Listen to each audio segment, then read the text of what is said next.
چیز کو، جس نیک کام کو اس نے چھوڑ دیا تھا، واپس لوٹ کر اسی طرف آ جائے۔ گناہ ہونا یہ الگ چیز ہے، گناہ کرنا یہ الگ چیز ہے۔ ہوتا تو ہر انسان سے، لیکن کبھی گناہ کرے نہ۔ کیوں؟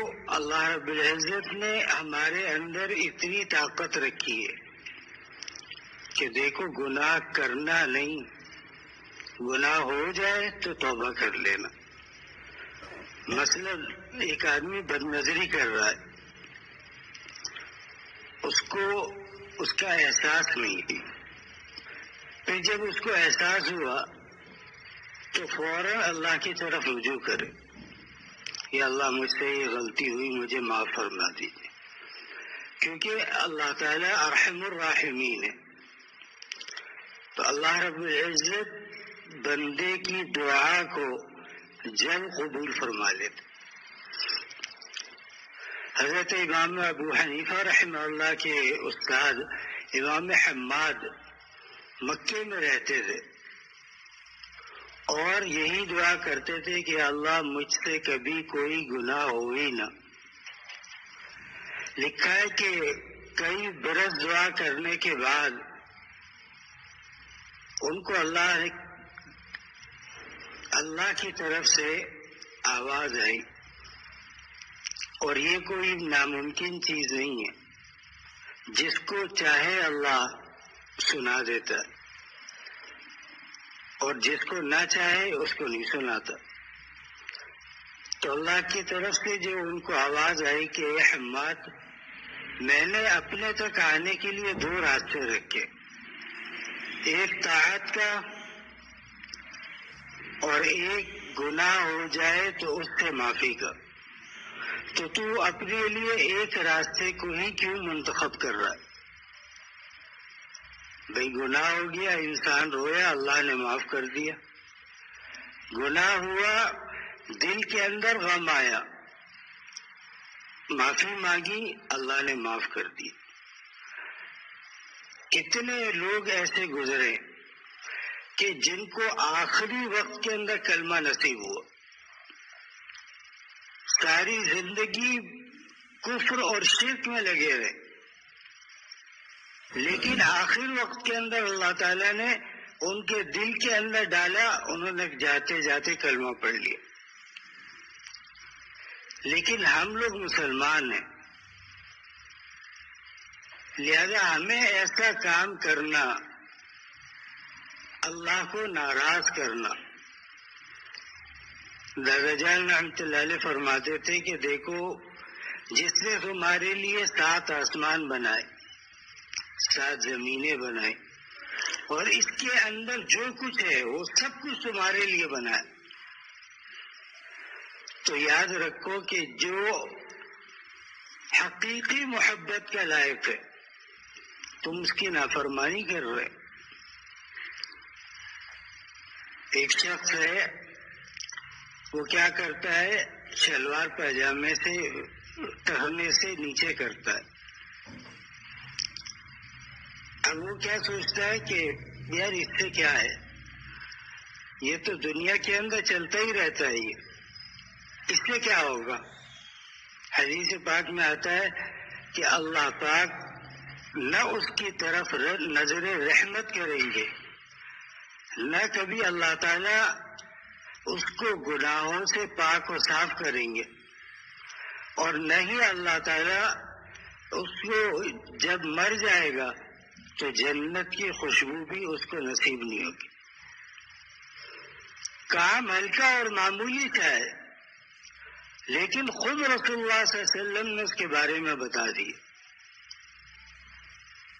لہذا ایسے کام جس میں انسان ہر وقت مشغول رہتا ہے، ایسے گناہ جس میں مشغولیت زیادہ رہتی ہے، عموماً غیبت، عموماً عورتوں کو بری نظر سے دیکھنا، بری ہو یا صاف ہو، نظر ہے، جب وہ آ گئے سامنے نابینا بن گئے، جب وہ ہٹ گئے سامنے سے بینا بن گئے۔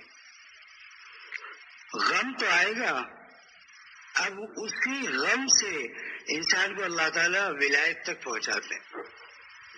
آج لوگ کہتے ہیں کہ ولایت کا کیا فائدہ؟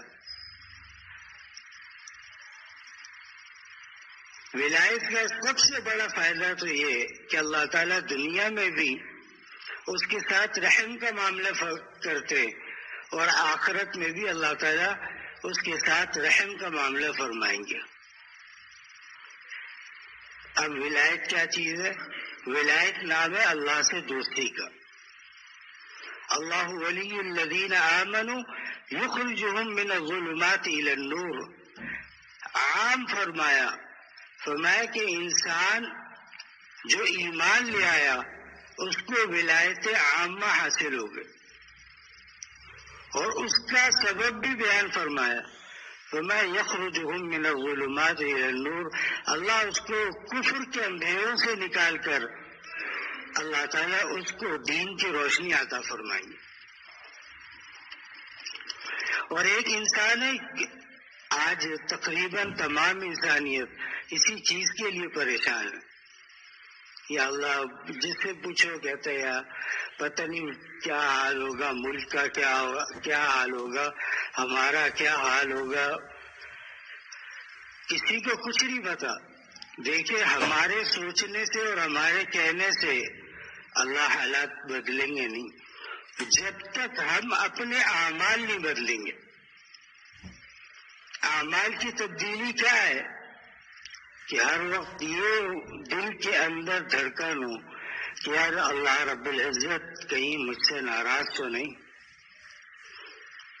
یا میں کوئی ایسے کام میں مشغول ہوں جس کی وجہ سے اللہ ناراض ہو جائے۔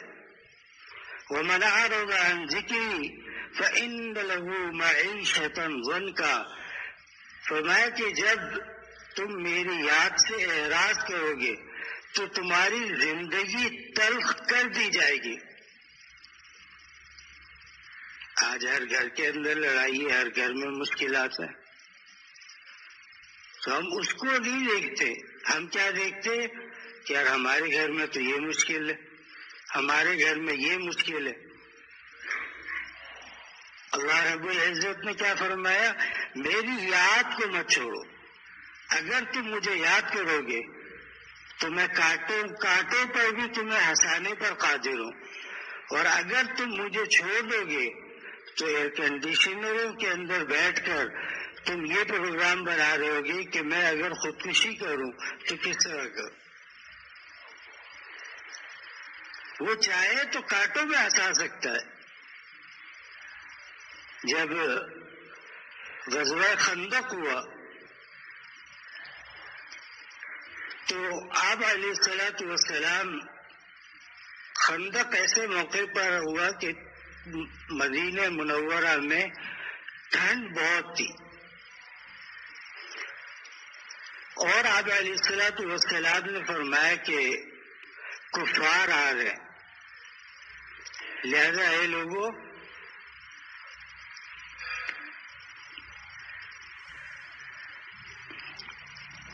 شکیل یہاں لکھ کے لگاؤ، بیان کے دوران نفل نماز نہیں پڑھی۔ تو آپ علیہ الصلوۃ والسلام نے مشورہ مانگا صحابہ سے، اے صحابہ اپنی رائے دو، تمہارا کیا خیال ہے؟ تو تمام صحابہ نے اور آپ علیہ الصلوۃ والسلام نے فرمایا کہ خندق میں ہم گھر کے اندر ہی لڑتے، مدینے میں لڑتے، اس سے یہ ہوگا کہ دو فائدے ہوں گے۔ ایک تو یہ کہ مرد ان کفار کے ساتھ لڑیں گے، عورتیں اوپر سے پتھراؤ کریں گی ان کے اوپر۔ لیکن جو صحابہ جری تھے انہیں کہا یا رسول اللہ باہر ہو، مدینہ منورہ کی گلیوں میں لڑنا کیا ہے، تو مشکل کام ہے۔ لڑائی ہو اہل عرب کے اندر یہ چیز عام تھی کہ وہ لڑائی کے لیے ہر چیز کو چھوڑ دیتے تھے. تو فیصلہ ہوا. حضرت سلمان فارسی رضی اللہ تعالیٰ عنہ نے مشورہ دیا, یا رسول اللہ خندق کھودے. آپ نے فرمایا خندق کیا ہوتی ہے؟ فرمایا کہ ایک اتنا بڑا گڑھا بنایا جائے کہ جس سے کوئی کافر اس طرف نہ آ سکے. تو اب آپ علیہ الصلوۃ والسلام نے صحابہ سے فرمایا یہ معقول ہے, لہذا چلو اب باہر جا کر ہم خندق کھودیں گے. اب خندق کھودنا اور سردی کی حالت, ایام سردی کے, اور پہننے کے لیے کپڑے نہیں ہیں.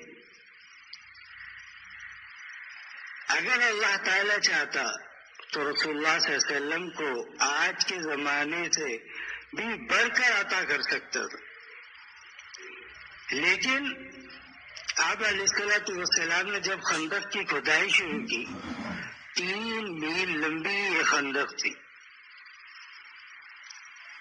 آپ نے 4 صحابہ کی جوڑی بنائی, فرمایا تم کھودو. تو لکھا ہے کہ صحابہ کو, ایک صحابی کو ایک کھجور دی جاتی اور کہا جاتا آدھی تمہاری ہے اور آدھی تمہارے بھائی کی ہے. اب آدھی کھجور انسان کو ہمارے لیے کیا قوت دے گی؟ ہم تو یہ کہیں کہ یار یہ آدھی کھجور سے تو ہماری داڑھ بھی گیلی نہیں ہوگی. صحابہ لے لیتے تھے, اور جب بھوک حد سے زیادہ بڑھ گئی تو صحابہ آئے اور فرمایا یا رسول اللہ اب بھوک برداشت نہیں ہے.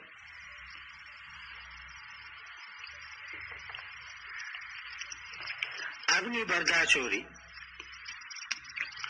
تو پیٹ کھول کے دکھایا تو پتھر بندھے ہوئے تھے صحابہ کے. یہ وہ لوگ تھے جو اللہ کے نبی علیہ الصلوۃ والسلام کے حکم کے آگے انہوں نے کبھی یہ نہیں پوچھا کہ یا رسول اللہ اس کام کے پیچھے ہمارا کیا فائدہ ہے. سنا اور عمل کرنا شروع کر دیا. تو ایک پتھر ایسا آیا جس کو صحابہ نہیں توڑ پا رہے تھے. تو آپ علیہ الصلوۃ والسلام نے فرمایا کہ کو بلایا, فرمایا یا رسول اللہ یہ ہم سے نہیں ٹوٹ رہا. آپ نے فرمایا ذرا مجھے دو. آپ نے ایک پتھر پر ضرب لگائی, اس میں سے چنگاری نکلی. آپ نے فرمایا اللہ اکبر. جب دوسری ماری تو پھر اس کے اندر سے روشنی نکلی. آپ نے فرمایا اللہ اکبر. جب تیسری دفعہ ماری تو اس میں سے روشنی نکلی. آپ نے فرمایا اللہ اکبر. صحابہ نے پوچھا یا رسول اللہ یہ کیا معاملہ ہے کہ آج سے پہلے کبھی ہم نے آپ سے ایسا عمل نہیں دیکھا. آپ نے فرمایا کہ اے صحابہ جب میں نے پہلی کدال ماری تو مجھے روم دکھایا گیا اور خوشخبری سنائی گئی کہ ایک وقت ایسا آئے گا کہ مسلمان روم پر حملہ کریں گے. دوسری دفعہ فرمایا کہ مجھے کسرا دکھایا گیا کہ مسلمان اس کے بھی فاتح ہوں گے. تیسری مرتبہ فرمایا مجھے قیصر دکھلایا گیا کہ مسلمان اس کو بھی فتح کرے گی. اب ایک انسان اگر عقل کے طور پر اس حدیث کو سمجھتا ہے تو وہ کیا کہے گا کہ یہاں کھودنے کے لیے کچھ نہیں ہے, کھانے کے لیے کچھ ہے نہیں, اور روم اور قیصر اور کسرا یہ دنیا کی اس وقت کی عظیم طاقتیں تھیں, ان کو توڑ دے گا. تو منافقین نے یہی کیا, وہ الگ ہوئے. انہوں نے کہا دیکھو چنگاری نکلی تو کہا روم کو فتح کریں گے. رومیوں کا لشکر لاکھوں کی تعداد میں, تو یہ چند صحابہ اس کو وہ کر لیں گے. لیکن صحابہ اکرام رسول اللہ صلی اللہ علیہ وسلم سے محبت رکھتے تھے. انہوں نے اعتراض نہیں اٹھایا کہ یا رسول اللہ ہم تو کھڈے میں, ایک کھڈے کے اندر آپ نے جو ہے روم کی خوشخبری دی ہمارے پاس تو پہننے کے لیے کپڑے نہیں ہیں. کیوں؟ صحابہ کرام رضوان اللہ علیہم اجمعین جانتے تھے کہ اللہ کا نبی جو کہے گا وہ ہو کے رہے گا. آج ہم اس چیز کی طرف توجہ نہیں دیتے کہ کوئی کہے گا، وہ سوچتے یار عقل کیسے گوارا کرے گی اس چیز کو کہ انسان اس حالت میں ہو اور اس کو کہا جائے کہ تم اس وقت چند دنوں بعد تم امریکہ فتح کر لو گے، پھر روس فتح کر لو گے. تو آدمی کیا کہے گا کہ یار بات تو اس کی صحیح ہے، عقلاً یہ بات صحیح ہے، لیکن انسان کو دین سیکھنا عقل سے نہیں چاہیے بلکہ وحی سے چاہیے. اللہ کا حکم آ گیا حاضر. حضرت جابر رضی اللہ تعالیٰ عنہ فرماتے ہیں کہ جب میں نے رسول اللہ صلی اللہ علیہ وسلم کو دیکھا کہ آپ کے پیٹ پر 2 پتھر بندھے ہوئے، اٹھاؤ وہیں کو، تو رسول اللہ صلی اللہ علیہ وسلم 2 پتھر بندھے گھر گئے، بیوی سے پوچھا گھر میں کھانے کے لیے کیا ہے؟ کہا کہ ایک بکری کا بچہ ہے چھوٹا اور کچھ جو ہے. فرمایا کہ آپ علیہ الصلوۃ والسلام کی حالت ہے، ویسا گیا. آپ علیہ الصلوۃ والسلام کی یہ حالت ہے. تو اس نے کہا کہ بیوی نے مشورہ دیا کہ آپ جائیں اور آپ علیہ الصلوۃ والسلام سے یہ کہہ دیں کہ جو آپ کے قریبی لوگ ہیں ان کو لے کر کے آ جائیں. اب سرکار دو عالم صلی اللہ علیہ وسلم نے جب یہ سنا تو آپ نے اعلان کیا کہ اے مسلمانوں، تمہارے لیے حضرت جابر تمہارے بھائی جابر نے تمہارے لیے دعوت کا انتظام کیا. حضرت جابر نے فرمایا کہ اب کیا ہو گیا اللہ، میں تو چند ایک بکری کا بچہ کتنے آدمی کھائیں گے؟ آپ علیہ الصلوۃ والسلام نے کیا فرمایا؟ نبی برحق ہے. ہم نے فرمایا اپنی بیوی کو کہنا جب پکا لے تو اس سالن کا ڈھکن نہ کھولے، اور جب روٹیاں پکا لے تو اس زمانے کے اندر دسترخوان پر لپیٹی جاتی تھی، فرمایا دسترخوان کو کھول کر نہ دیکھیں یہاں تک کہ میں نہ پہنچ جاؤں. 4000 کا لشکر تھا مسلمانوں کا، 4000 کا. اب جب آپ علیہ الصلوۃ والسلام پہنچے، آپ نے اپنا لعاب دہن اس سالن کے اندر ڈالا، روٹی کے اندر بھی لگایا. آپ نے فرمایا صحابہ آتے جاؤ اور کھاتے جاؤ. اور یہ نہیں تھا کہ شوروا تھا، آپ علیہ گوشت ہی تھا خالی. آپ علیہ الصلوۃ والسلام روٹی میں رکھ کر صحابہ کو گوشت دے رہے تھے. حضرت جابر فرماتے ہیں کہ سب نے کھا لیا. یہ اللہ کے نبی کے برحق ہونے کی دلیل ہے. تو حضرت جابر نے جب دیکھا تو روٹیاں جتنی بنائی تھی اتنی کی اتنی ہیں، اور سالن جتنا بنایا تھا وہ اتنا کا اتنا ہی ہے. تو انہوں نے کہا یا رسول اللہ صلی اللہ علیہ وسلم، یہ کیا معاملہ ہے کہ روٹیاں جتنی بنی تھی اتنی ہیں اور سالن جتنا بنا تھا وہ اتنا ہی ہے؟ آپ نے فرمایا جابر تو نے دیکھ لیا؟ فرمایا ہاں. فرمایا جابر اگر تو نہ دیکھتا تو قیامت تک بھی اس کے اندر سے روٹی اور سالن ختم نہیں ہوتا. کیوں؟ سرکار دو عالم صلی اللہ علیہ وسلم کا لعاب دہن اس کے اندر. تو یہ مشقت 20 دن محاصرہ رہا. 20ویں دن جو لوگ مدینہ منورہ جا چکے، 7 مساجد کے نام سے ایک مسجد ہے وہاں پر جہاں خندق ہوئی تھی، تو 6 مسجدیں تعمیر کی گئی. صحابہ اس کے اندر نماز پڑھتے. ایک مسجد اوپر پہاڑی پر بنائی کہ رسول اللہ صلی اللہ علیہ وسلم اس میں نماز پڑھیں گے. اس مسجد کا نام مسجد اجابہ ہے. خندق کے موقع پر رسول اللہ صلی اللہ علیہ وسلم نے بدھ کے روز آپ نے دعا کی بین الظہر والعصر. آپ کی دعا اللہ نے قبول فرمائی. حسن کا انتظام ہوتا ہے، عشق کا یوں ہی نام ہوتا ہے. تو آج بھی وہاں کے علماء یہ کہتے ہیں کہ جس انسان کو کوئی مشکل پیدا آ جائے تو وہ بدھ کے دن جائے اور وہاں پر 2 رکعت پڑھے اور اللہ سے مانگے، اللہ اس کی تمام پریشانیوں کو دور کر دیں گے. تو یہ آپ علیہ الصلوۃ والسلام کے صحابہ تھے جن کا ایمان اتنا مضبوط تھا، یہاں تک کہ آپ علیہ الصلوۃ والسلام نے کے پاس نعیم بن مسعود رضی اللہ تعالیٰ عنہ ہے.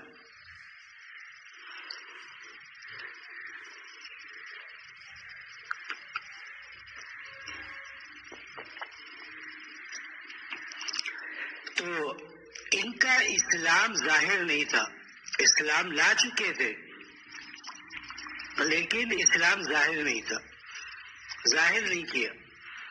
فرمایا کہ یا رسول اللہ کیا میں کوئی تدبیر کروں کہ یہ جنگ ختم ہو جائے؟ آپ نے فرمایا ہاں. یہ سب سے پہلے تو گئے بنو نذیر کے پاس. حالانکہ بنو نذیر سے رسول اللہ صلی اللہ علیہ وسلم کا معاہدہ تھا کہ نہ لڑائی اگر ہوئی تو تم نہ ہمارے ساتھ لڑو گے اور تمہارے اوپر حملہ ہوا تو ہم بھی نہیں لڑیں گے. امن کا معاہدہ ہے. لیکن قریش مکہ نے زور دے کر کے کہا بنو نذیر کو کہ تم اگر ہمارے ساتھ شامل ہوتے ہو تو ہم لڑنے کے لیے تیار ہیں. اور یاد رکھنا کہ بنی نذیر ان کے باغات اتنے پھلدار ہیں کہ ہم ہر سال تمہیں آدھا حصہ دیا کریں گے. بنو نذیر بھی آ گئے، لشکر تیار ہو گیا. لشکر تیار ہو کر کے صحابہ اکرام نعیم بن مسعود نے کہا کہ بنو نذیر سے میں دیکھو تم اہل کتاب ہو اور تم مدینے کے رہنے والے ہو. یاد رکھو کہ اگر مشرکین بھاگ گئے تو تمہارا ڈائریکٹ سامنا رسول اللہ صلی اللہ علیہ وسلم سے ہوگا. اب تم سوچو کہ کیا چاہتے.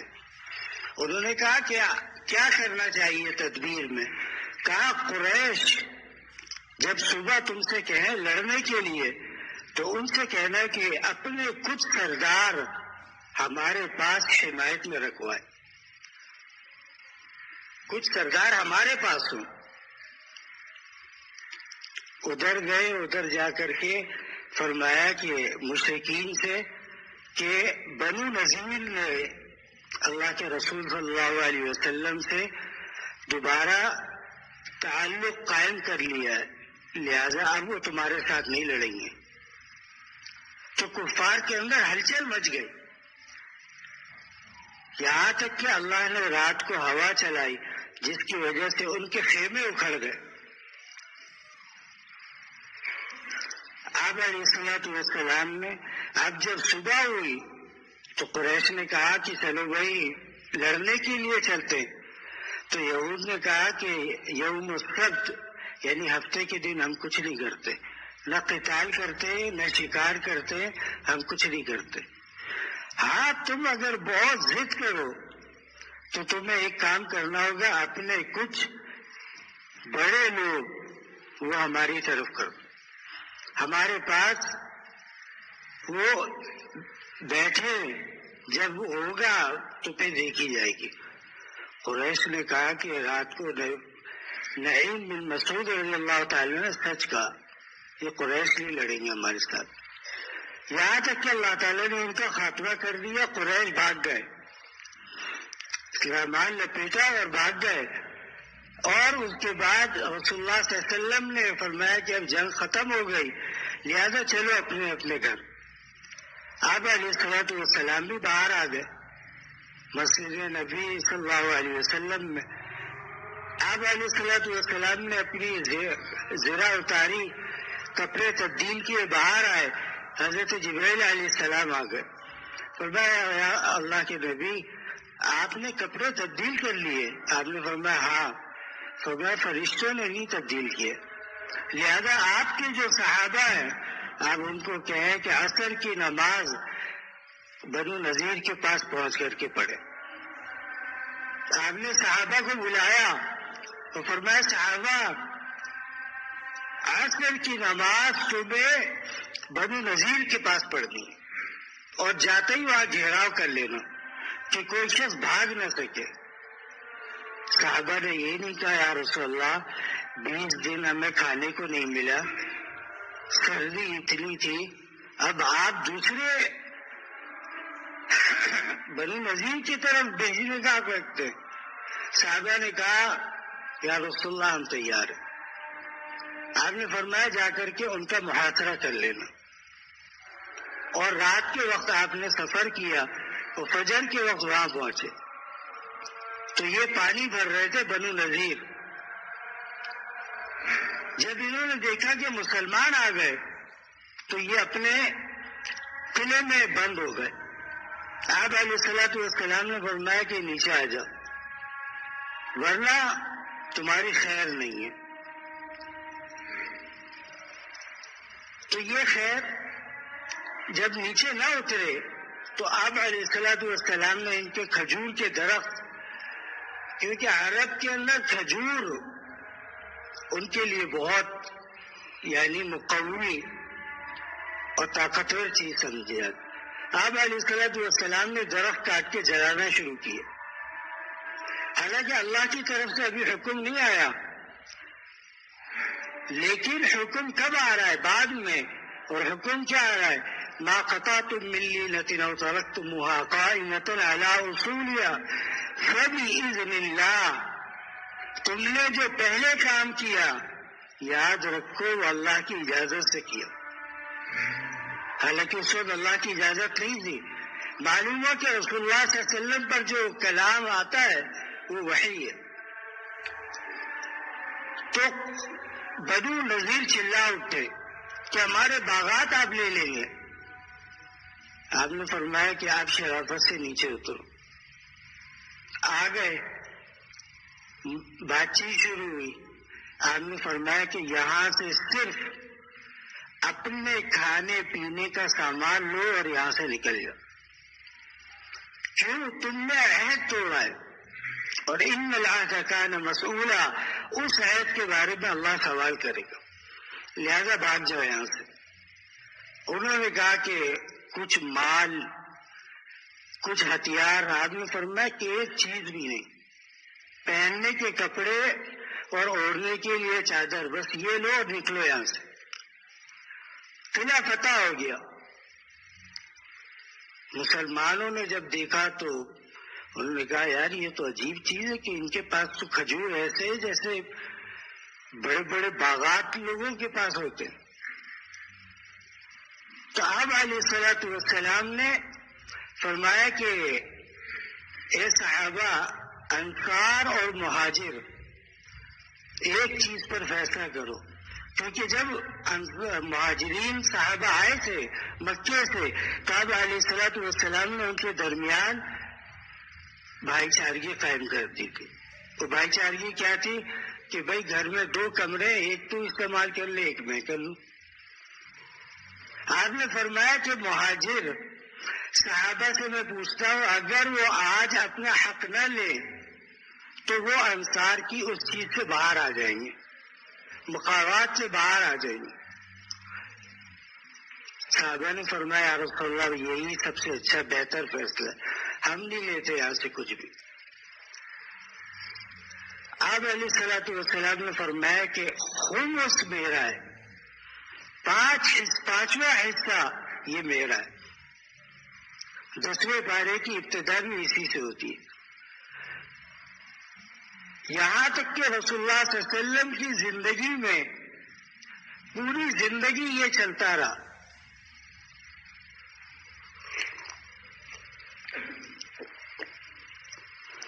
یہ چلتا رہا زندگی کے اندر. جب آپ علیہ الصلوۃ والسلام کی وفات ہو گئی، دنیا سے تشریف لے گئے، تو حضرت فاطمہ رضی اللہ تعالی عنہ حضرت ابوبکر کے پاس گئی. فرمایا میرے والد کا جو 5واں حصہ تھا وہ مجھے دیا جائے. فرمایا حضرت ابوبکر صدیق نے کہ انبیاء علیہ الصلوۃ والسلام کی میراث نہیں ہوتی، لہذا جو خمس آتا تھا اس میں سے کسی کو نہیں ملے گا. حضرت عائشہ سن کر واپس چلی گئی. لیکن اس وقت کے کفار اور آج کے رافضی انہوں نے کہا دیکھو یہ ابو بکر کا حال ہے کہ حضرت فاطمہ گئی ہے بھاگنے کے لیے، ان کو منع کر دیا. حضرت ابو بکر نے رسول اللہ صلی اللہ علیہ وسلم کی حدیث پیش کی کہ انبیاء کا دنیاوی مال کے اندر کوئی میراث نہیں ہے. تو حضرت ابو بکر نے سرکار دو عالم صلی اللہ علیہ وسلم کی حدیث کو پیش کیا، لیکن انہوں نے وہ روافض نے اس کو ایسا بنایا کہ لوگ سمجھنے لگے یار حضرت ابو بکر نے تو حضرت فاطمہ کے ساتھ یہ معاملہ کیا. حالانکہ حضرت ابو بکر نے کچھ نہیں کیا، رسول اللہ صلی اللہ علیہ وسلم کی صرف حدیث سنا دی. آج اس پر لوگ روتے حضرت فاطمہ کے ساتھ یہ ہوا یہ ہوا. رسول اللہ صلی اللہ علیہ وسلم جب دنیا سے تشریف لے گئے تو آپ علیہ الصلوۃ والسلام نے حضرت فاطمہ کو بلایا، فرمایا بیٹا ادھر آ. جب آ گئی تو آپ نے کان میں کچھ کہا کہ حضرت فاطمہ رضی اللہ تعالی عنہ رونے لگی. پھر آپ نے کہا کہ بیٹی کان قریب کرو. پھر آپ نے کچھ کہا تو حضرت فاطمہ ہنسنے لگی.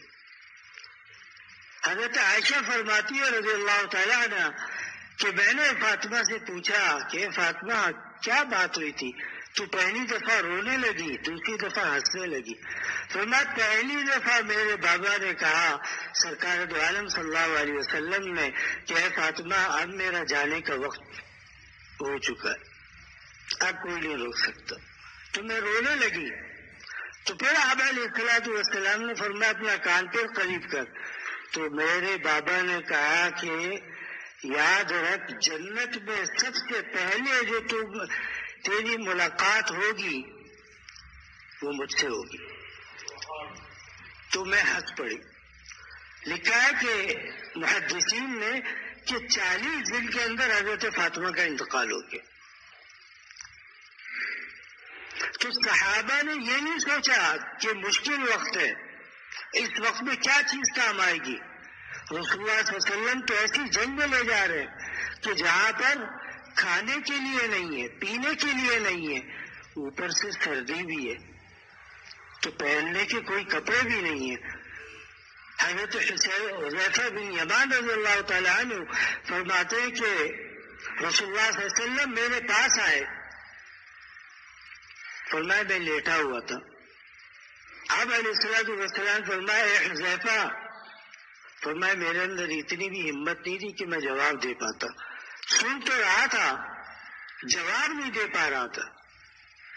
فرمایا کہ آپ علیہ الصلوۃ والسلام نے پھر فرمایا حذیفہ کھڑے ہو جاؤ.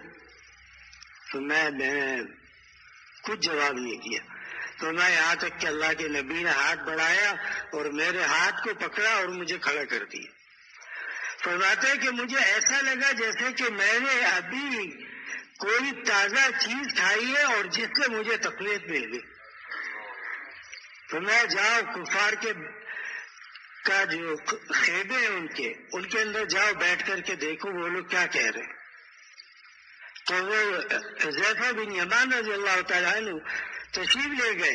جب وہاں دیکھا تو کفار کہنے لگے یار یہ جنگ تو بہت سخت ہے، ہوا آئی ہے، ہمارے خیمے بھی اکھڑ گئے، بہتر یہی ہے کہ صبح بھاگ جاؤ یہاں سے. بنو نذیر نے بھی ہمارے ساتھ غداری کی، اب قریش کہہ رہے کہ بھاگ جاؤ، بھاگ گئے صبح قریش. تو سرکار عالم صلی اللہ علیہ وسلم کی زندگی اور آپ کے اصحاب کی زندگی، انہوں نے کبھی دنیا کو فوقیت نہیں دی. کبھی یہ نہیں سوچا کہ بیوی کا کیا ہوگا، کبھی یہ نہیں سوچا کہ بچوں کا کیا ہوگا. انہوں نے کہا اگر اللہ راضی ہے تو سب اللہ کی ذمہ داری ہے. مال و اولاد آج سمجھتے ہیں ہماری ملکیت ہے. نہیں صاحبوں، ہماری ملکیت نہیں ہے، وہ اللہ نے عاریتاً دیا ہے. تم جتنا استعمال کر سکتے ہو کر لو. اس لیے فرمایا کہ قیامت کے دن 5 سوال کیے جائیں گے، 6 سوال. قبر میں 3 اور حشر میں 3. قبر میں کیا سوال ہوگا؟ من رب، تیرا رب کون تھا؟ اب رب کو پہچانے گا تو بتائے گا. ایک مسلمان ہے نعوذ باللہ من ذالک، اس کو اللہ کے اللہ ہونے کا ہی پتہ نہیں ہے. ما دین، تیرا دین کیا ہے؟ اور فرمایا کہ آخری سوال یہ ہوگا کہ رسول اللہ صلی اللہ علیہ وسلم تک کھڑکی کھول دی جائے گی اور پوچھا جائے گا کہ یہ کون ہے. اگر سنت پر عمل کیا تو کہہ دے گا ھذا رسول اللہ صلی اللہ علیہ وسلم، یہ اللہ کے نبی صلی اللہ علیہ وسلم. فرمایا 3 سوال حشر میں ہوں گے. اللہ فرمائیں گے تجھے مال دیا تھا، حساب دے خرچ کہاں کیا، حساب دے تو نے خرچ کہاں کیا. نمبر 2، تجھے وقت دیا تھا، اس وقت کو کہاں صرف کیا. نمبر 3، تجھے مال دیا تھا، اس مال کو تو نے کہاں خرچ کیا.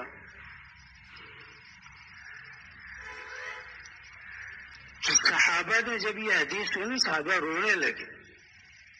فرمایا کہ یا اللہ ہم کیا جواب دیں گے. جو صحابہ تھے وہ رونے لگے. تو آج کا مسلمان کیا کہتا ہے؟ نہیں مولانا صاحب ہمیں اتنی ضرورت نہیں ہے سمجھانے کی، ہم بھی مسلمان ہیں الحمدللہ، ہمیں سب کچھ پتا ہے. تمہیں کب پتا ہے؟ تمہیں دین کے معاملے میں تمہیں سب پتا ہے، لیکن ایک دکان بنانی ہو تو اس کے لیے انجینئر کے پاس جا کر پوچھتے ہو کہ جناب یہ مکان بنے گا تو کیسے بنے گا. دین اتنا لاواعث ہو گیا. ہم نے دین کو سمجھنے کی کوشش ہی نہیں کی. اگر کوشش کی ہوتی دین ضرور سمجھ میں آتا. اللہ نے کتابیں 4 نازل فرمائی.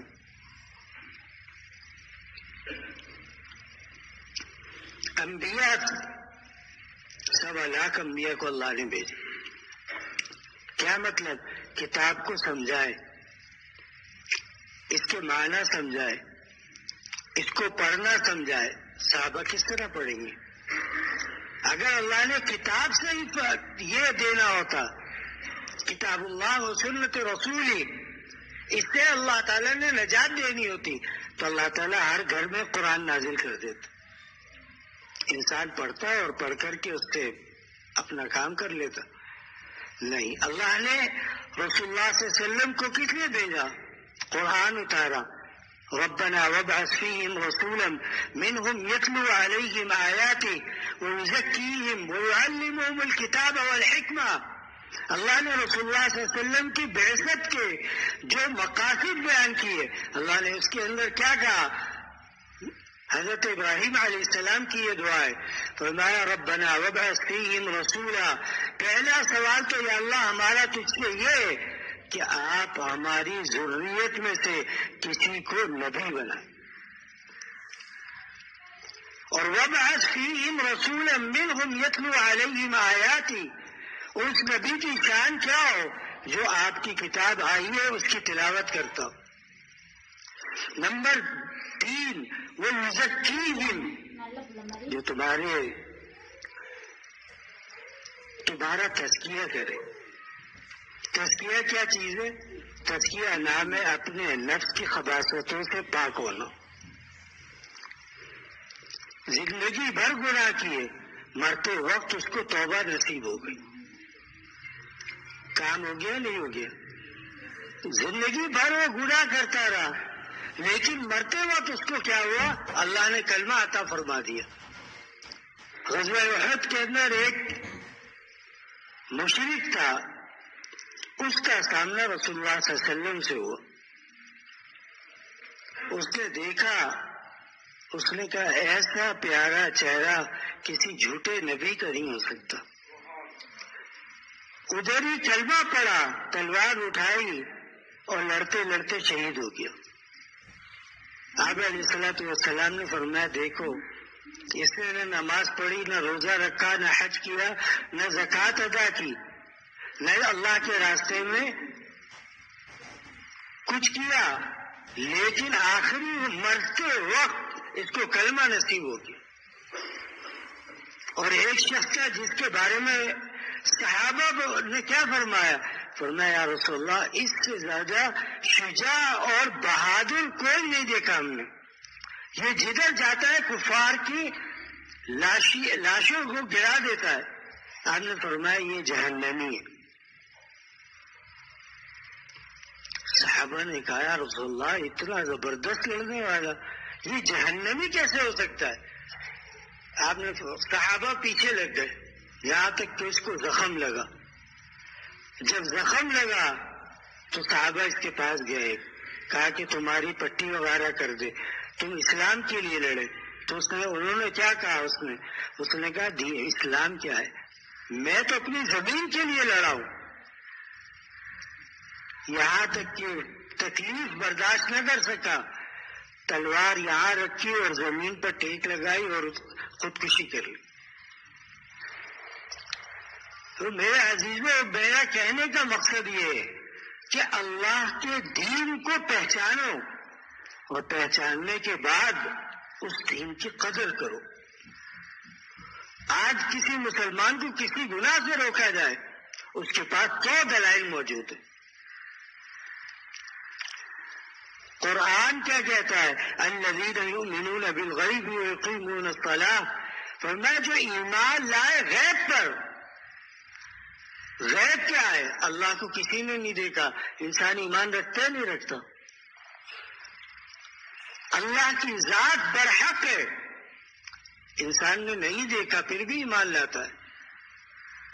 آمنت باللہ و ملائکتی، ایمان لایا میں اللہ پر اور اس کے فرشتوں پر، وہ کتبی و رسولی، اور اس کی کتابوں کے اوپر، اور اس نے پچھلے جتنے انبیاء بھیجے تمام انبیاء پر میں ایمان لاتا ہوں. کسی ایک نبی کے بارے میں کوئی تحقیق کر دے وہ دائرہ اسلام سے خارج ہے. فلاں نبی تو ایسا تھا، تمہارا بولنے کا حق کیا ہے؟ نبی کی مثال درجہ نے فرمایا کہ جیسے بادشاہ کی اولاد ہوتی ہے اس کے شہزادے ہوتے ہیں، اس پر کسی بھنگی کو ترجمہ کرنے کا حق حاصل نہیں ہے. صاحب بادشاہ کے شہزادے کو دیکھو، کیا پتہ اللہ تعالیٰ اس کو کب توفیق دے دے وہ پھر پلٹ کر کے آ جائے. آج لوگوں میں اس چیز کی کمی ہے کہ جناب فلاں واقعہ بنا بنایا کوئی مسئلہ موجود، ہر مسئلہ موجود ہے، لیکن لوگ مولویوں کو